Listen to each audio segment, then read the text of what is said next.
History is written by the victors, but sometimes history is written by the outnumbered. On the plains of southern Italy in 216 BC, 86,000 Roman soldiers marched toward what they believed would be a quick victory. Facing them, 50,000 men under a Carthaginian general named Hannibal. By nightfall, 60,000 Romans were dead. It was the single worst defeat in Rome's history. Hannibal didn't have more men.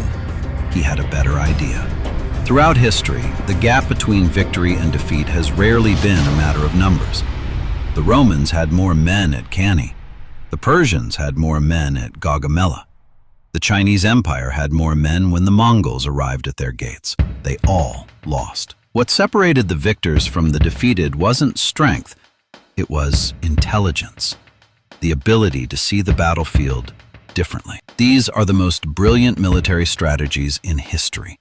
Ideas so far ahead of their time that armies are still studying them today. 216 BC, the Second Punic War. Rome and Carthage are locked in a struggle for the Mediterranean world. Hannibal Barca, the Carthaginian commander, had already crossed the Alps with war elephants. He had already inflicted crushing defeats at Trebia and Lake Trasimene. Rome was furious. Rome wanted revenge. And so Rome sent its largest army ever assembled, 86,000 soldiers to finish the Carthaginian threat once and for all. Hannibal had 50,000. He was not afraid. Hannibal placed his weakest troops at the very center of his line, Celtic and Iberian soldiers, less disciplined, less experienced. On his flanks, he positioned his finest African veterans and his devastating heavy cavalry. When battle began, the Roman legions did exactly what Roman legions always did. They pushed forward, driving through the center. Hannibal's center retreated slowly, deliberately, drawing the Romans deeper and deeper into the formation. The Romans celebrated. The center was breaking. Victory was close. They were walking into a trap. As the Roman mass pressed forward, Hannibal's flanks held firm, then curved inward. His cavalry destroyed the Roman horsemen and swung around to seal the rear. 86,000 Roman soldiers were surrounded on all sides. What followed was not a battle. It was a massacre. By nightfall, 60,000 Romans were dead. Senators, consuls, and knights, the flower of Rome's ruling class, slaughtered in a single afternoon. Cannae was not just a victory. It was a blueprint. The double envelopment, the pincer movement, became the most studied tactical concept in military history. From the Schlieffen Plan in World War I to modern NATO doctrine, commanders have spent 2,200 years trying to replicate what Hannibal achieved on that August afternoon. He had 50,000 men. He destroyed a Roman army of 86,000 because Hannibal understood something Rome did not. The battlefield is a mind game, and he played it better than anyone. 331 BC. The Persian Empire is the largest the world has ever seen. From Egypt to India, it stretches across 3 continents. Its king, Darius III, has assembled a force perhaps 100,000 strong to defend his empire against a Macedonian invader. Alexander of Macedon had 47,000. Darius chose his battlefield carefully, a flat, open plain near the village of Gaugamela in modern-day Iraq. He had the ground leveled so his scythed chariots could sweep freely. He was prepared. Alexander was not planning to fight the battle Darius expected. On the morning of October 1st, 331 BC, Alexander's formation did something unusual. Instead of marching directly forward, it drifted steadily to the right. Darius tried to extend his line to match the drift. His formation stretched. It lost cohesion. Gaps opened. The Persians launched their chariots. Alexander's men had trained for this. They opened deliberate lanes in their formation, let the chariots pass through harmlessly, then closed again. And then Alexander saw it. A gap in the Persian line. What he did next defines military genius. He personally led his companion cavalry at a diagonal, not at the Persian flank, but directly toward Darius himself. The angle of attack was impossible to defend. Persian units could not respond without breaking their own line. Alexander drove his cavalry like a spear through the Persian center. Darius fled. When a king flees, armies collapse. The Persian Empire, the largest the ancient world had ever seen, fell in a single afternoon. Alexander lost perhaps 1,500 men. Darius lost everything. What made Gaugamela extraordinary was not just the charge. It was the combination of preparation, deception, flexibility, and the willingness to take a decisive personal risk at precisely the right moment. No plan survives contact with the enemy. But some generals can improvise better than others. Alexander improvised better than anyone. We are only 2 strategies in, and already a pattern is emerging. The greatest military minds in history were not the ones with the most soldiers. They were the ones who could see the battlefield before it existed. Cannae, Gaugamela. What comes next may surprise you. The Mongol Empire is the largest contiguous empire in human history. It did not build that empire with brute force alone. The Mongols fought differently, and one of their greatest weapons required no sword at all. It required the ability to convincingly run away. The feigned retreat worked like this. Mongol cavalry would engage the enemy, then turn and flee. The enemy, sensing victory, would pursue. They would break formation. They would stretch their lines. Commanders would separate from infantry. Cohesion would collapse. Then the Mongol cavalry would wheel around. Now it was the pursuer who was surrounded. Now it was the pursuer who had lost every advantage. This tactic required extraordinary discipline. To flee convincingly without actually fleeing. To control a horse at full gallop while maintaining formation. To wheel and attack at precisely the right moment. The Mongols drilled this maneuver until it became instinct.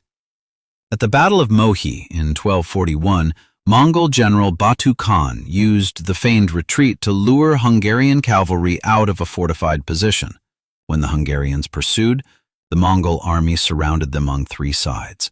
60,000 Hungarians were killed or captured. Hungary was never the same. The feigned retreat was not trickery. It was theater. A performance so convincing that trained armies abandoned discipline to chase it. And in battle, discipline is the only thing standing between an army and annihilation. There is something remarkable about these strategies. They were studied, copied, reversed. Hannibal believed he had invented a method Rome could not answer. He was wrong. A young Roman general named Publius Cornelius Scipio did what no Roman commander before him had dared to do. He studied Cannae, not to mourn it, but to understand it. Scipio recognized that Hannibal's power came from his cavalry and the art of envelopment. So, Scipio trained Roman cavalry to match Carthaginian cavalry. He identified the weakness in Hannibal's African veterans. He prepared for the war elephants he knew Hannibal would deploy. In 202 BC, at Zama in North Africa, Scipio met Hannibal himself. When the war elephants charged, Scipio's men opened deliberate lanes in their formation. The elephants crashed through harmlessly. Some turned and stampeded Hannibal's own cavalry. Then Scipio enveloped the Carthaginian flanks with his own cavalry. Hannibal's own tactic turned against its inventor. Hannibal lost. Carthage surrendered. The Second Punic War was over. The architect of the greatest defeat in Roman history was beaten by a Roman who had studied that defeat. The lesson is not complicated. The greatest military minds are not only creative, they are students. They study failure, especially their own, and they do not repeat it. Scipio learned from Cannae what Rome refused to admit, that Hannibal was right, and he used that knowledge to end Hannibal's war. For centuries, armies moved as one massive formation, slow, predictable, enormous. Napoleon Bonaparte changed that, not by inventing better tactics, but by inventing a better army. His solution was the corps system. He divided the Grande Armée into independent, self-sufficient units of 20,000 to 30,000 men, each capable of fighting alone if necessary. These corps could march on separate roads, move at speeds armies had never moved before, and converge rapidly when battle demanded. When an enemy concentrated against one corps, the others could close the trap. When an enemy spread out to intercept multiple corps, Napoleon could smash through one point before the others could respond. Speed was the weapon. Confusion was the strategy. At Austerlitz in 1805, Napoleon deliberately weakened his right flank, inviting the Austro-Russian coalition to attack it. They did. While their forces stretched across the plain chasing his right wing, Napoleon drove through their weakened center and shattered their line. The battle lasted 9 hours. The coalition collapsed. It remains one of the most perfectly executed battles in the history of warfare. Napoleon understood something most commanders never grasped. War is not about destroying the enemy. It is about destroying the enemy's ability to make decisions. Cannae, Gaugamela, the feigned retreat, Zama, Austerlitz. These are not just battles. They are ideas. Different centuries, different weapons, different armies, but the same underlying truth. The battlefield is won in the mind first. The commander who controls information, movement, and the enemy's psychology does not need more soldiers. He needs better thinking. Hannibal had 50,000 men and destroyed 86,000 Romans. Alexander had 47,000 men and ended the greatest empire on earth. Scipio studied his enemy's genius and turned it against him. Napoleon made armies move like no army had moved before. These men were not superhuman. They were students of war who became its masters. And the strategies they invented were so far ahead of their time that militaries are still teaching them today, because war, at its core, has never changed. Power does not care about numbers. It cares about ideas. And in war, as in history, the side with the better idea usually wins. If you made it to the end, and this is the kind of history you want to see more of, subscribe to Imperial Archives. We are just getting started.